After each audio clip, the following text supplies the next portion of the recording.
Hey guys, welcome back. Another episode of the Castmates. Another quarantine check-in. Today we have Mike behind the mic. Mike, Always.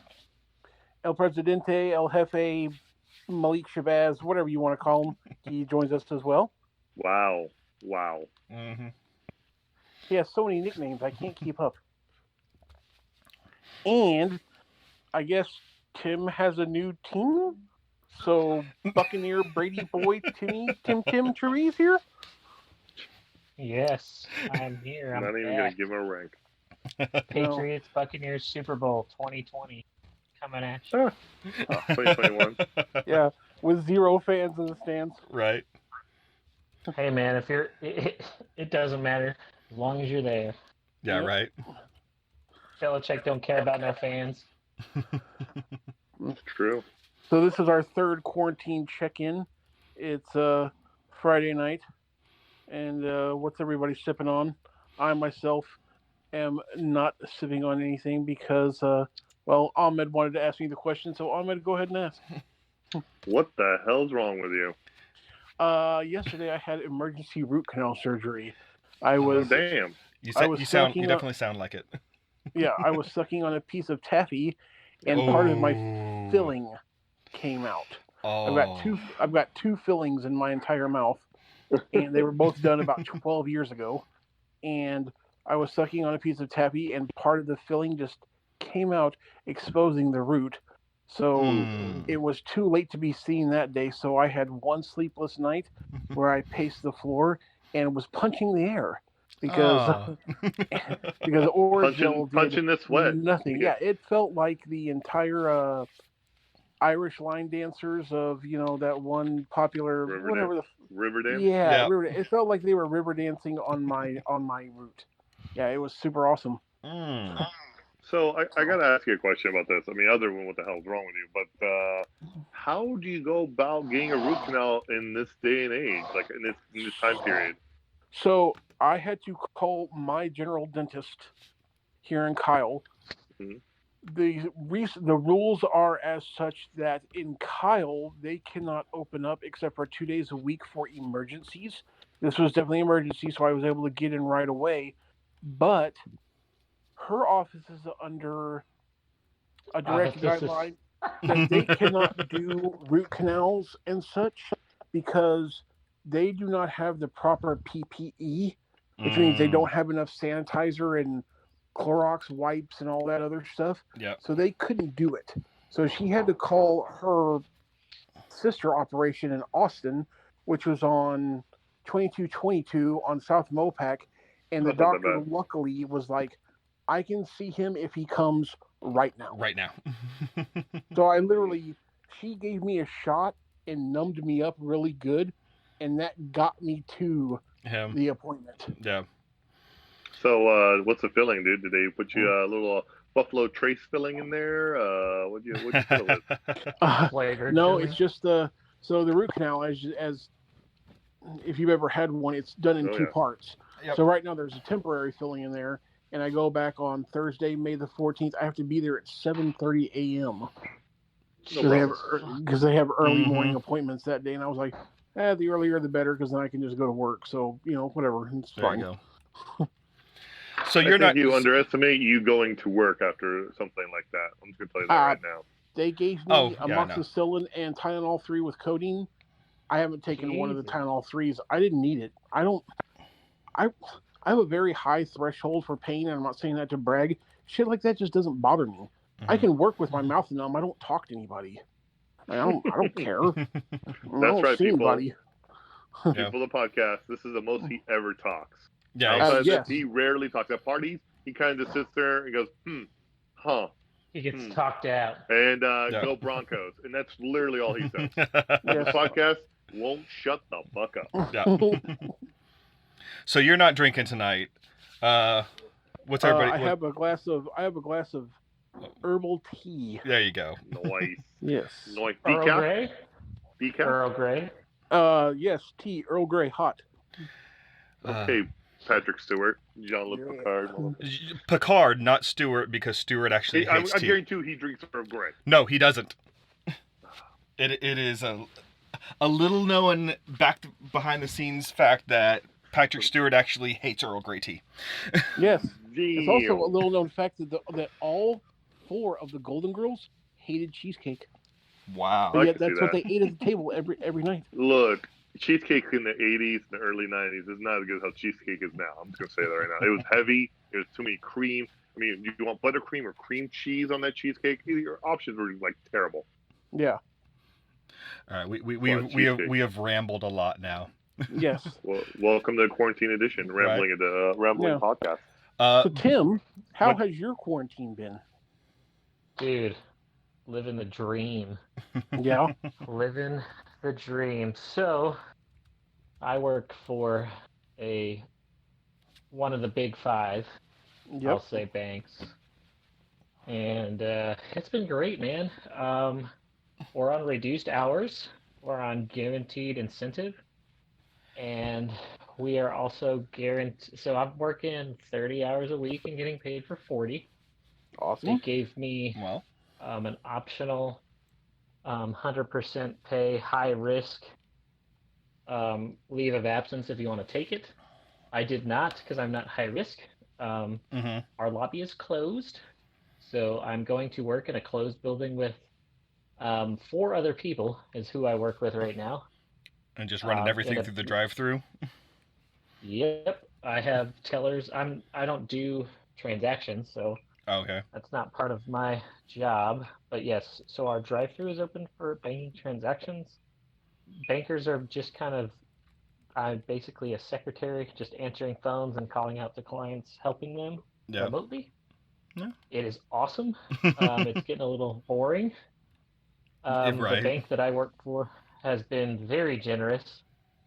I get guaranteed incentive because it's hard to make incentive when you're not in front of people. Yep. So I have that. They also are giving us what they call hazard pay. So it's an extra paycheck a month. Really? Wow. On top of our regular pay.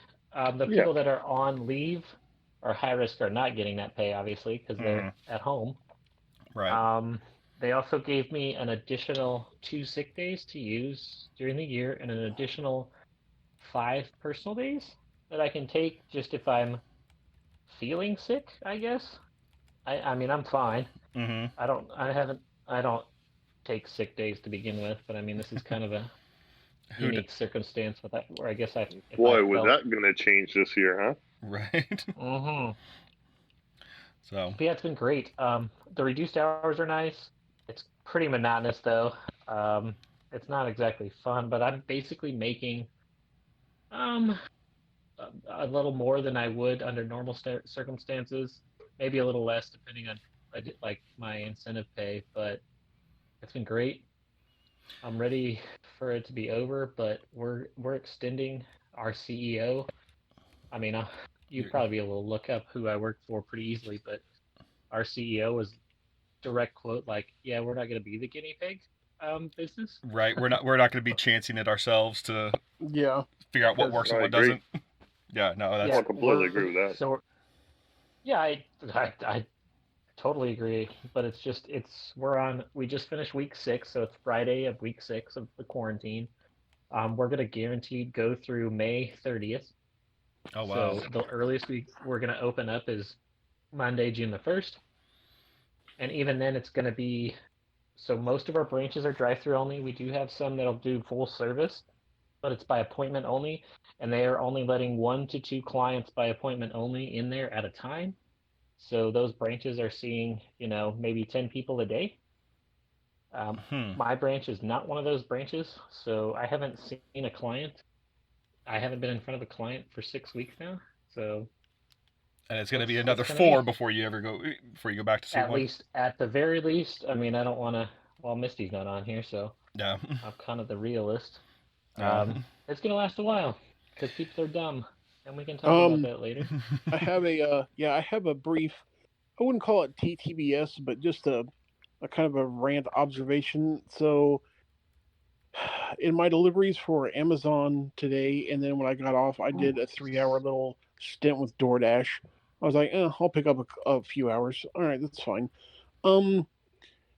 As you know, if you are here in Texas, Governor Abbott reopened part of the state today. There is retail Oh, to go, and restaurants can operate at 25%. Mm-hmm. Everywhere I went, there were carfuls of yep. teenagers with no masks, nothing on Yep. at all. And these aren't siblings. You know brothers and sisters when you see it. These were one kid got out of the house and had keys to a car, and he went or she went and got all the fucking homies. Mm-hmm. Nice. So it's like And summer, but not.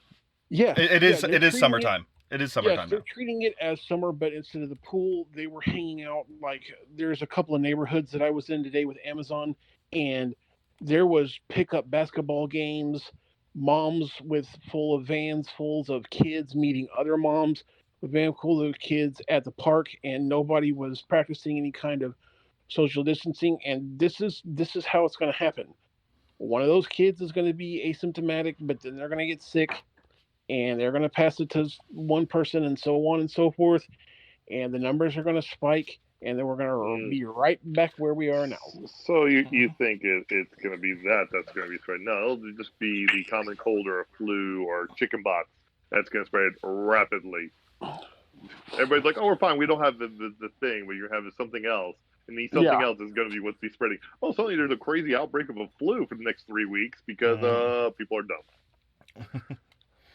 Now, can we I talk about whether those people deserve to die or not? It's not about death or Uh, not. It's one of those things. I was one of my concerns is I worked at a big box retailer for a while. We basically didn't allow any people in the store. Period. And they're gonna continue doing this for a good while, and that's perfectly fine. They're open. They're still considered somewhat essential because a lot of it does relate with people working from home.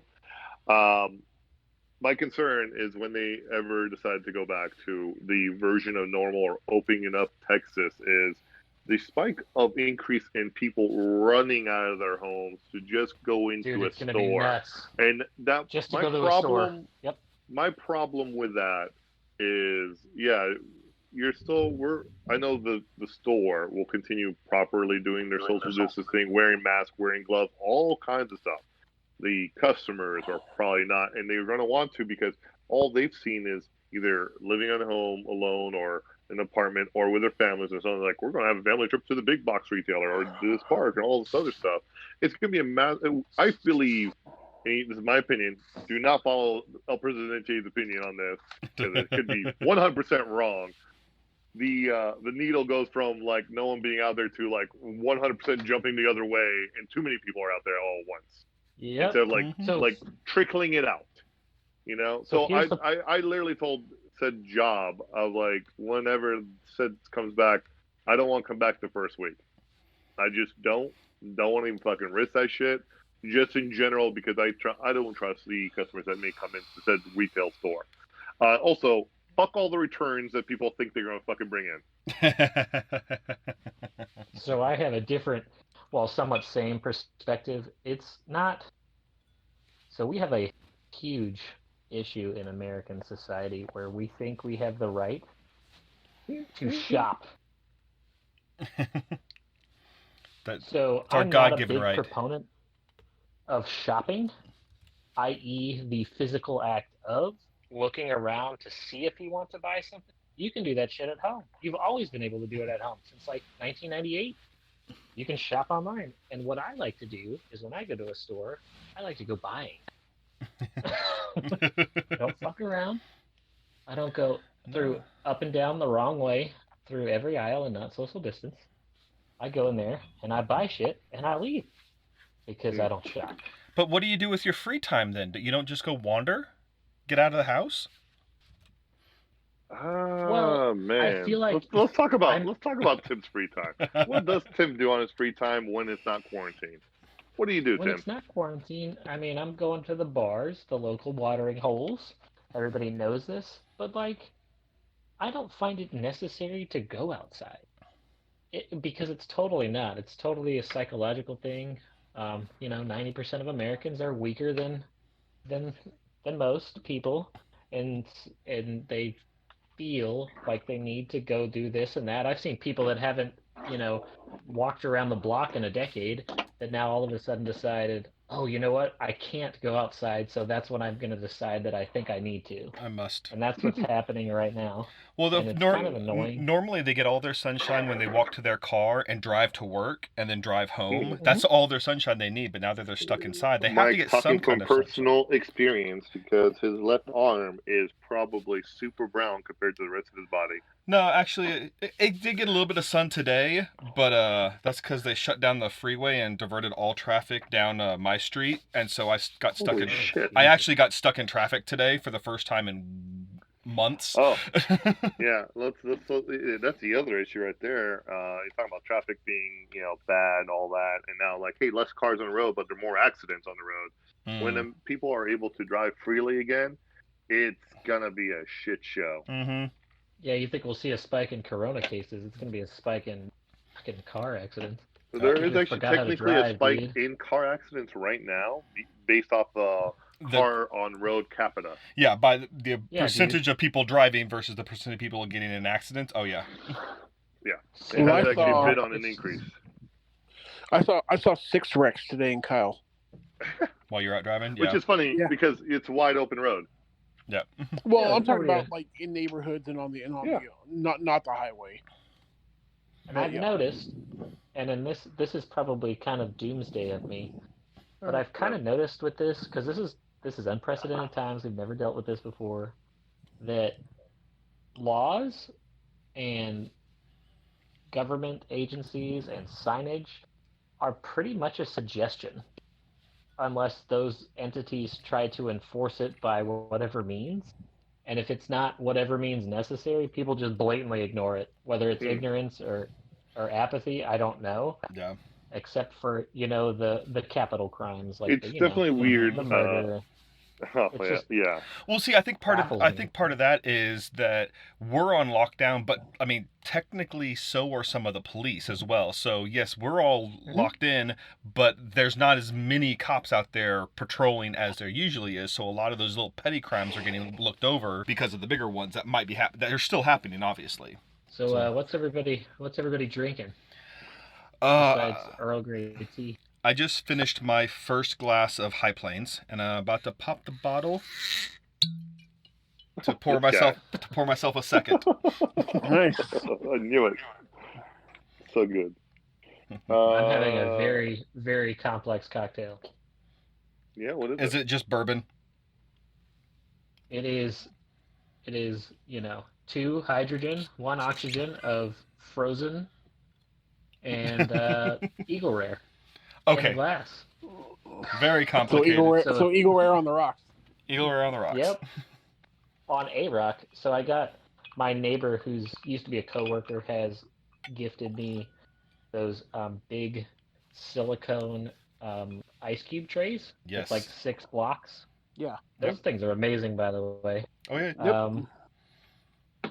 So I put one of those bad boys in there and filled it to the rim and swirled it around for approximately 3.7 seconds and then drank. Yep. All right.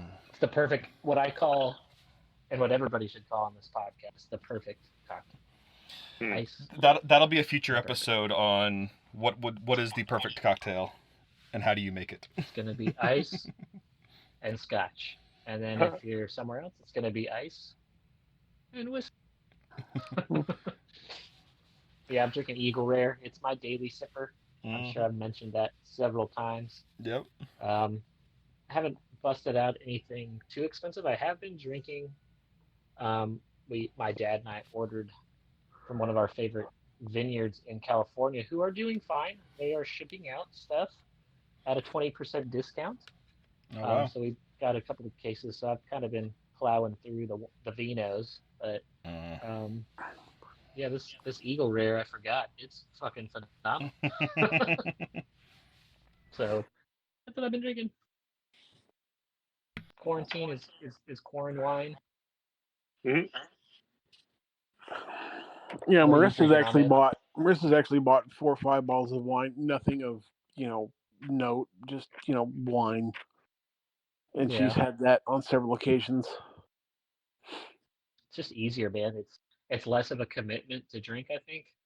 So if you have a wine saver, which is basically a rubber cork that you can suck the air out of with a pump, so Yeah. that you don't have to drink the whole bottle at once, which I rarely do. Um, so you have, glass and a half, and as long as you drink it within 2 or 3 days, it doesn't really lose its integrity, depending on the quality, I guess you could say. There's probably some crappy HEB wines that are only good as 30 minutes after you open them, If you and they're all call them good in the first place. correct. But yeah, the higher, so to speak, not necessarily more expensive wines, because wine is very diverse, Mm-hmm. sort of like whiskey on a less alcohol per volume scale. Yep. Yeah, But you can find great wines for $10. Mm-hmm. oh yeah, they're out there. I have some. Oh yeah, We could absolutely. probably do a cast on some of the ones I know, but the kind of mass produced, i.e., like, I don't know, I'll just throw out a random Texas one that's pretty like a yellowtail. Like, yeah, you don't want to save that for more than 10 seconds. It's probably not That's some good. Netflix wine right there. Mm-hmm. That's well, a no, Netflix one. I know this because that's a me Netflix and a wine good with all friend. females and a chick flick. You're wondering that usually ends up how it ends up. Half the time I'm drinking Yellowtail. It's usually with some females watching some fucking bullshit on Netflix. Good, fun bullshit, but And usually go with the larger of the bottle instead of the simple 750 because it goes by fast. Well, yeah, it's because it's terrible. You have to drink 3 It's times like as much of it to make it taste any good. Oh, it's fine. It just depends also what you're watching. That too. Yeah, it's all that's it. Yeah, I don't so mind it. I'm Like drinking a lot of wine. it's cheap. We snack on popcorn and fucking other shit while drinking it. It's whatever, man. I can't complain. That's usually my Tuesday nights. Mm-hmm. So you drinking anything? So you drinking anything, El Presidente? El Presidente currently just finished a half a can of sugar-free Red Bull because El Presidente does a reverse sleep schedule now. So due to El Presidente's reverse sleep schedule and constant streaming, he's up during the nights doing many different things. I do not hydrate of the great goodness that is bourbon and whiskey and vodka due to the fact that I also don't have that much here. But I will definitely partake when chances arise. But until then, El Presidente will continue doing his thing. Well, we can drink for you. Damn right. I'll allow it.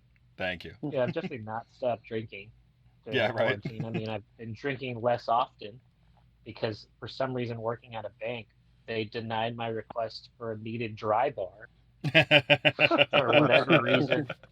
HR was like, F you, Tim, like, it's not funny, what will clients think? And I'm like, hold on just a second. Right? This is going to improve the client experience. Right. And I was like, it's not for me. It's, maybe one drink at 3:30 on Friday would be partook. It's a morale thing for the entire company, right? Well, a lot of businesses actually have done that, where it's like the 4 p.m. drink on a Friday cocktail, like because at that point you're not doing any more work. Oh yeah, I had checked. I had checked out at like 3:30 today. So, yeah, Amazon has a real problem with us drinking and driving. They don't like that at all. Mm-hmm. Oh well, my company, I don't want to say it's don't ask, don't tell, but it's like, we occasionally take clients out or do lunches that we're allowed to have a beverage, just kind of as a corporate courtesy or kind of basically Texas state liquor laws, which we could talk about in just a second, how I think things are going to change the to-go alcohol, which is amazing. Oh boy. Oh yeah. I don't think TABC is going to ever lift that restriction. TABC's Texas Alcohol and something commission, beverages, blood and alcohol beverages commission, whatever. Because I believe that combined with ride sharing cuts down on drunk driving quite a bit if people can just order the bar to their house, which they can at the moment under certain restrictions. That all the mixers are separate and such, and everything's sealed. I think the sealed part is part of the PPE precaution. I hadn't heard any of that yet. So you can actually order all the ingredients separately, and then have it brought to you. Mike. Mm-hmm. So here's the deal. So Like, say like go out. Say like you and me wanted to order chicken fajitas for 2 from Casa Garcia's, and we decided we wanted a couple of Mexican martinis. What they'll do is they tack on an extra $12 or $15, whatever it costs, and they give you the simple syrup, the lime mix, the olive juice, and the tequila. They're in 4 separate containers, and they're sealed. Gotcha. And then the hostess or whoever comes out to your car right now will tell you these are the proportions. Of course, you can make it however you want to. Yeah. But yeah, and then the micro distilleries like Andalusia and Balcones, what they're doing, and even Treaty Oak, they're selling like old-fashioned kits, Irish cream kits, and you can, when you go to the distilleries, you can get everything that makes the kit, and there's like a bottle of alcohol that comes with it. Like you can go to Andalusia in Blanco and you can buy like an old-fashioned kit, and it's a bottle of their Striker, and then the mix is already made for you. And you just so it's just 1.5 ounces of Striker to 4 ounces of the mix, and voila, you've got an old-fashioned. Gotcha. And so Governor Abbott deemed yesterday that can stay. Oh, not excellent. What micro distilleries are trying to get TBC to relax right now is with the tasting rooms being closed. You and me, we talked about this on our first one when it was just you, me, and Ahmed. Fortunately, some of these guys aren't going to come out the other side of this. So what they're trying to do is get to where they can sell direct to customer and ship. Yes. So say like I lived in Colorado, but I knew about Crowded Barrel and I wanted the latest Alliance release. I could go online, buy it, and they could ship it to me. Or if I was in Marble Falls, it's good for the economy. I could order it through Drizzly and have it delivered right to my door. Like today, I did 3 orders through Drizzly that were DoorDash. Drizzly does their contracts. DoorDash drivers. I went to 3 different liquor stores, picked up orders. One of them was for a restaurant. I mean, yeah, it's crazy. I mean, it's good for business if the people that you have driving for you are TBC certified and they know not to hand off alcohol. I mean, we have to go through like a whole like. Do you have to like check ID? Do you have to check IDs when you drop it off? We have to scan their ID with your smartphone. You have to scan their ID. Oh, excellent. Okay. Yeah, perfect. Yeah, and then you have to do a check. It's like, make sure the person isn't visibly drunk. Yeah. Yeah. Okay, great. Yeah. But yeah, I mean, it's safer for the customers. It cuts down, like Tim said, it cuts down on DWIs, that and ride sharing. Like, it's safer for everybody. But, the old Blue Law boys, they don't want to, they want to keep on with the iron grip. And it's just like, let it go, man. Like, open the state up. It's. Well, those people are going to die of coronavirus because they're old. So we won't have to worry about that for too long. So one thing Jason forgot to mention, and this is a concern he had when we were talking about this in the first recording, Tim, about the people who are giving the portions of the drinks and stuff like that, the restaurants that are giving it, as long as they're providing it with food. He's concerned that they also are only providing potentially watered down versions of tequila, low shelf kind of situations. Not necessarily swapping out the ingredient, Well, they're not swapping out the ingredients. It's not using the more expensive stuff. Yeah. Well, yeah. If I order an old saying, if I order a Patron Mexican martini, and I come through and you've poured liquor into a styrofoam container, how do I know it's Patron and not Jose Cuervo or Jose Loco? Whatever. Yeah. How do I know that that's what I'm getting? Because I've been in the bar game. I've been in the bar game 20 years. I've seen bars on 6th Street marry bottles. I know all the tricks of the trade. Yeah. People are going to get stuff over on people if they can. It's just the nature of the beast. Absolutely. It's Cave Mercantilis, the Latin saying of buyer beware. Yep. And if you don't know what you're buying anyways, why does it matter? Yeah. If you physically cannot taste the difference, then you deserve to be ripped off. Yep. But most people, if I'm drinking rum and Coke, most people aren't going to be able to tell the difference between Ron Rio or Bacardi. No. It's Silver Light rum. And and there's a $4 or $8 bottle a difference.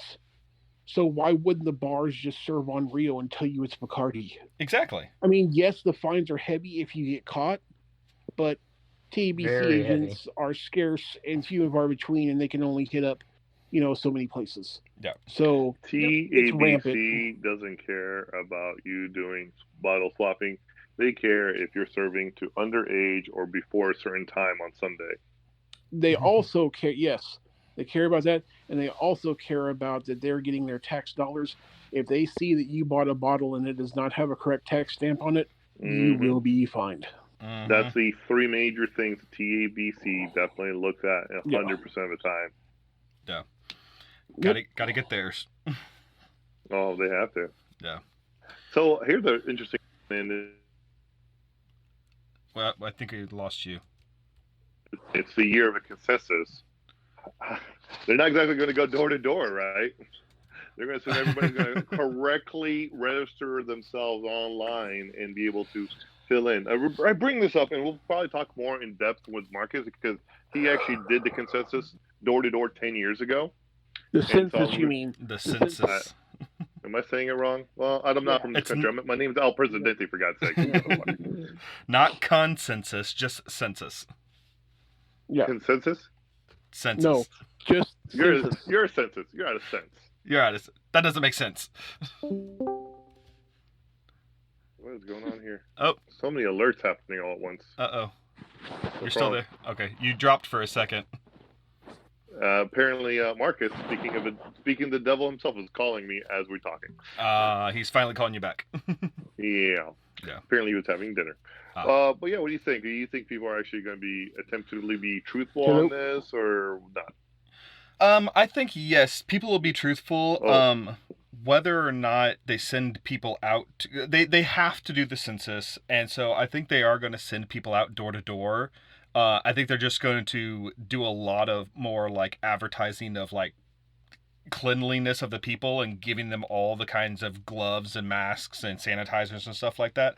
I think that's going to be pushed a lot more than it would have been beforehand, because it definitely would not have been. Yeah, 10 years ago, it definitely wasn't an issue sending people to door. But yeah, this year, they still have to be able to get everybody in the country counted. So they're still going to have to send people out door to door. It's not an option. So. Okay, and I one more random quarantine question. Mm-hmm. And Tim, I want you to kind of chime in on this a little bit, if you know. So we don't talk politics. We won't be talking much of politics. But do you think how the election year will change because of this? Right? How, in your opinion, will it change? Are we going to be seeing more increase of actual mail-in and online voting? Or do you think they're still going to force people to be in those fucking lines to vote through the ballot boxes? Well, I'm going to go with the old American answer of absolutely not, because most people don't vote anyways. Right. Most Americans don't vote. But for the people who do, I mean, what do you think? And what do you think and what should happen? Well, what should happen is they should allow people to just vote via text. But then the Democrats would win every year, and the Republicans can't have that, so they gotta. Because they don't know how to text. Yeah. No. Oh, wow. Yeah. Okay. So and what will happen? It just depends on how open you make voting available, and I mean in Texas, I'm sure our viewers know this, highly red state. Mm-hmm. Slightly with turning speckles of blue in major cities. Yeah, slightly turning blue. We got blue pimples. Yeah. So, and it's very. I don't know if you guys have voted, but it's very difficult. Not this past election, but in elections before that, to find where to vote, when to vote, standing in line for hours because there's not enough places to vote. Mm-hmm. Yeah. It's all. It's not like really a conspiracy. It's just known fact at this point. So that's interesting to bring that up because I honestly think there are a crazy amounts of voting booths everywhere. Every single grocery store, almost every pharmacy-like store, in a couple of the strip malls, there's like 4 different voting booths that are not just, they just open up a strip mall, So like empty room. So here's the opposite of that. Where you're seeing those many places are in highly affluent areas anyways. So it may Exactly. look like that, but it's basically like that because that's where rich white people go to vote, are those domain, those places. So like say Westlake and east stuff of like that. 35, there's probably, one or two places per, I don't know, let's call it 5 mile stretch. Whereas in the higher affluent areas, there's 10 spaces through a 10-mile stretch or 5 mile stretch to go vote because that's just how it is. Lower income class people don't have many options and they may have to travel to put in their blue ticket. They do that on purpose. It's kind of illegal, but So Texas has some gerrymandering of is the worst. illegal. Texas has some of the worst gerrymandering and redistricting in the lines nation. in the nation. Mhm. They make it extremely difficult for people of color and lower incomes Yep. to vote because And they know I'm not that necessarily a if conservative either, too. So I'm just speaking well, out yeah, of pure if fact. they opened it up, Right.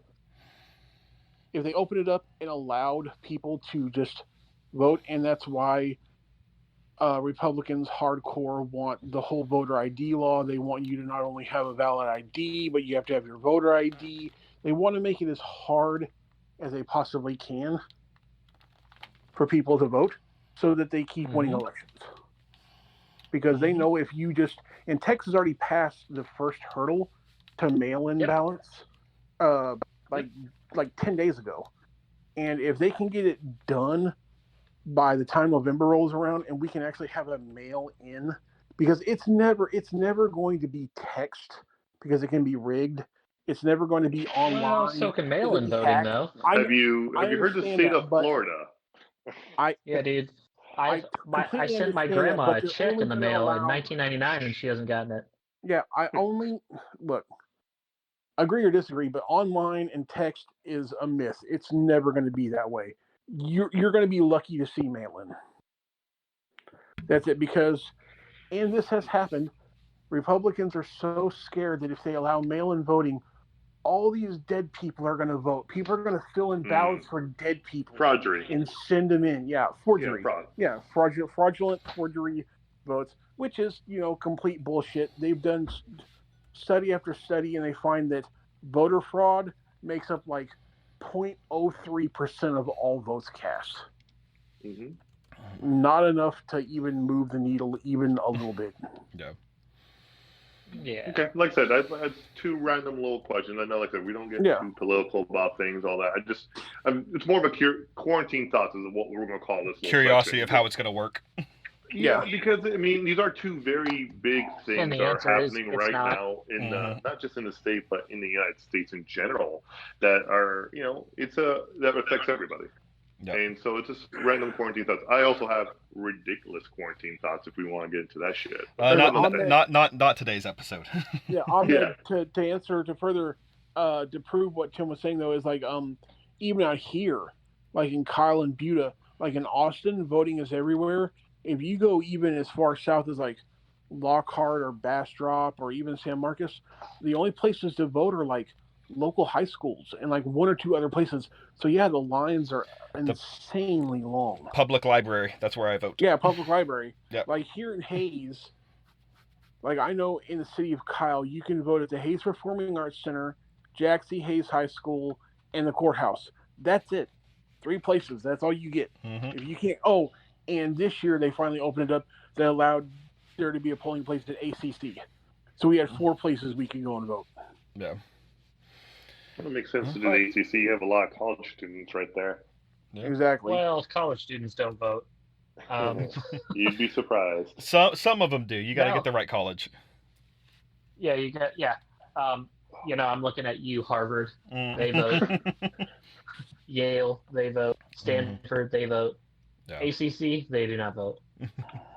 Okay, out of state and out of residents do not vote. but the few that are actually there that are stuck in this state will. I don't know, man. Texas has pretty bad voter turnout when it comes to the 18 to 35 year old bracket. it's like 25 or 30% or something like that. Yeah. In the 2018 midterms, it was 27%. Yeah. See, yeah, which is might as well be zero. They said that if the same number of people who voted in 2016 for the general presidential election would have voted in 2018, if just those same number of people have voted the way that they voted, Beto O'Rourke would have won by 140,000 votes. Yeah. 200,000 less people voted. Sounds about right. And the 18 to 35 demographic. Well, no, just across the board. Across the board. Just in general, across the statewide. board. Yeah, statewide. Yeah. Yeah. And it's probably worse than they actually say it is. Yeah. If we could get 18 to 35 to vote and a mail-in ballot, Republicans would have a hard time to win another election. Because most young people go blue. I mean, there are, of course, a lot of young people that go red, but a lot of young people, especially in your more affluent areas, go blue. But it is what it is. Yeah. I mean, this is the system we have, so we got to work with what we got. Yep. Ain't the best, ain't the worst. So. All right. I think we've rambled on long enough. Yeah. So that's usually what these check-ins are. Lovely rambles with everybody. I love it. Mike, besides at the ballot box, tell them where they can find us. You can't find us at the ballot box yet, but maybe in November. You can find us on Facebook and Instagram at Castmates Podcast, our YouTube page at Castmates Podcast, Instagram at Castmates Pod, or Twitter at Castmates Pod, or our website, castmatespodcast.com. All right, guys. Well, if you got your own quarantine thoughts, we'd love to hear them, and we'll read them if you want to put them in the comments. Yeah. Absolutely. Yep. Also, shout out to Galaxy Wearables, which I'm continually using during the podcast because they are amazing. They sound pretty good. Spend the money on them. It's worth it. Right on. Hashtag not sponsored. Not sponsored. Yeah, exactly. Hashtag not sponsored. I'm just saying. Shameless self-promotion. Phenomenal. Take care, everybody. Bye. Right. Later. Bye.